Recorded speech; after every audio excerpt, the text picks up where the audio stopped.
ايوه السلام عليكم. عليكم. شلونك شيخ؟ حياك الله، اتفضل. سني ام شيعي؟ لا شيخنا انا مهتدي. الله اكبر، هنيئا لك يا حبيبي، حياك الله. الحمد لله. طيب لا تذكر اسمك، شيخنا. لا تذكر اسمك ولا اي شيء عنك، تفضل يا حبيبي.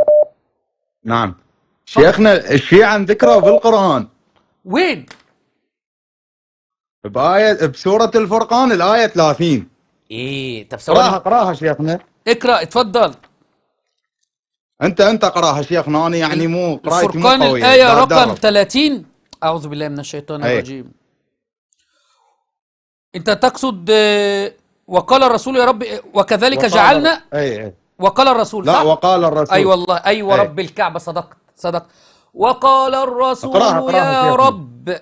وقال الرسول يا رب إن قوم اتخذوا هذا القرآن مهجورا. أي والله. شيخنا. نعم. شيخنا نعم. هذا تحدي لأي شيعي يتصل فيك، يفتح كاميرا ويروح للقرآن لبيتهم الله أكبر. وبس يمسح بصبعه ويشوف يطلع تراب من القرآن لو لا. تحدي لأي شيعي يتصل فيك. طب تقسم بالله أنك شيعي مهتدي؟ شيخنا أنا يعني ما أريد أذكر لك اسمي، بس أنا عندي وياك تواصل على رقمك الخاص. أنا عرفتك الآن وعرفتك من صورتك، أيه. بس أنا بقول للمشاهدين تمام. تقسم لهم أنك شيعي مهتدي؟ قسما بآيات الله أنا شيعي، كنت شيعي مهتدي، الله الحمد أكبر. لله اهتديت. الله أكبر، أنا أعلم يا حبيبي، الله يثبتك يا رب. بل والله ذكر لي أحد الإخوة إن كانوا عاملين مسابقة في العراق، مسابقة لأهل السنة ومسابقة للشيعة، وكانوا الاثنين في جوائز، وكان لابد أن تكون مسابقة للقرآن لشباب أيه. السنة والشيعة على الحافظ. فطلبت الشيعة طلبوا، قالوا لابد المسابقة ما يكونش شخص واحد. ليش؟ قالوا لابد من شخصين، شخص قارئ وشخص حافظ، لان مش عايزينها تبقى واحده، لان الشيعة لا يحفظون القرآن، فهم عارفين ان هم ما يحفظوش القرآن، يعني مسابقة على الحافظ.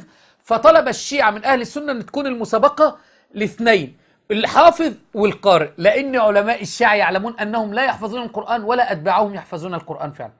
اسال الله ان شيخنا يثبتك يا رب. القرآن مغيبي عن العامة شيخنا. اي والله، تركوا لابناء والله العامة. العظيم.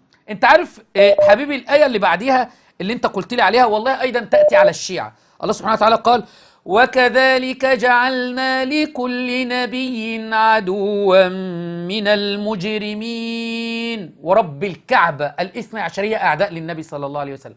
وكذلك جعلنا لكل نبي عدوا من المجرمين، هؤلاء أعداء للنبي صلى الله عليه وسلم، بيسبوا زوجة النبي. ولك انك تتخيل يا شيعي لو النبي صلى الله عليه وسلم جالس معنا الآن وسمعك وانت بتشتم في زوجته وبتلعن في زوجته وبتتهم زوجته بالفاحشة، هل هيكون سعيد أم حزين؟ وكذلك جعلنا لكل نبي عدوا من المجرمين وكفى بربك هاديا ونصيرا. حياك الله يا حبيبي.